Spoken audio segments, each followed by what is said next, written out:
Je suis grimpeur professionnel et spéléologue et que j'ai pratiqué cette activité jusqu'à la naissance de mes enfants pendant 25 ans.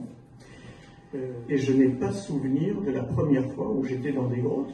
Et donc j'ai créé cette entreprise de techniques d'escalade et de spéléologie au service des communes et des entreprises de la région grassoise et jusqu'à Monaco et Nice, Antibes. Puis j'ai eu l'occasion de faire la Villa Arson à Nice, une école réputée d'art. Et j'avais mon entreprise en même temps. Et là, dans un laboratoire photographique, en lien d'amitié très fort avec le professeur de philosophie de la Villa Arson, j'ai eu l'idée de lui faire un jeu d'humour, de prendre une lampe et de lui écrire sur du papier argentique « Mon cher Joseph, je suis à l'intérieur de la caverne et je veux rester au contact de tes lumières ». Donc ça fait référence à cette fameuse allégorie de la caverne de Platon. Et là j'ai pu allumer la lumière. C'est assez réussi, je le lui ai amené et j'ai vu l'euphorie de ce professeur de philo. Et je me suis dit qu'il se passe quelque chose de très intéressant, d'autant que je dessine avec de la lumière et le dessin, c'est ce qu'on appelle la photographie. Finalement, au XIXe siècle, quand on a inventé cette technique, ils se sont dit on dessine avec de la lumière, on va appeler ça de la photographie, et c'est ce que je fais. Je dessine avec de la lumière. Donc, pour compliquer les choses, j'ai décidé de fabriquer un dispositif que j'installe à l'extérieur d'une caverne, qui est orienté vers le soleil et qui suit le soleil pour faire rentrer par une fibre optique la lumière du soleil. Donc, dans l'allégorie de la caverne, la lumière vient se projeter dans la caverne. La lumière rentre par ma fibre. Je rentre dans la caverne, je déroule ma fibre.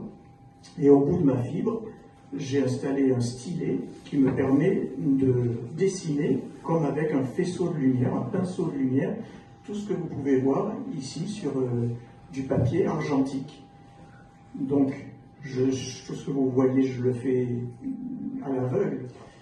Donc après, je mets mon papier dans du révélateur, puis dans le bain d'arrêt, puis dans le fixateur. Et là, je peux allumer la lumière et voir ce que j'ai fait, si c'est intéressant ou si ça ne l'est pas.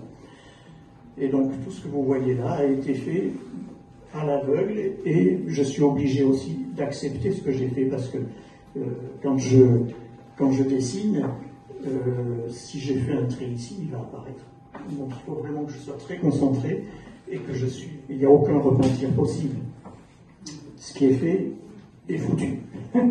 Donc ça c'est foutu. Je ne peux pas revenir dessus. Une fois que c'est développé et que c'est fixé, on ne peut pas rajouter, corriger ce qu'on a fait, je dois l'accepter comme ça. Donc ici vous pouvez voir par exemple que j'ai fait 2 fois les points.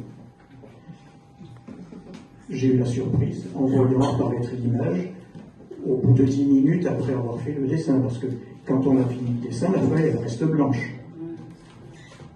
Voilà. Exactement. Voilà, Simone de Beauvoir, Sacha Guitry, c'est Thésée et Ariane. Et là, vous avez un texte qui fait référence à 2 citations que j'ai mélangées. Une citation de Sacha Guitry qui disait « Je suis contre les femmes, tout contre » en s'approchant d'une femme. Et Simone de Beauvoir qui, pour son combat pour les femmes, avait dit « La femme, c'est un homme comme les autres ». Donc j'ai mélangé les citations en disant « Si Sacha est une femme comme les autres, alors Simone n'est pas contre ». Voilà, bien écoutez, je vous laisse découvrir un peu toute cette exposition et je vous remercie à tous d'avoir eu la gentillesse de vous déplacer pour venir me voir.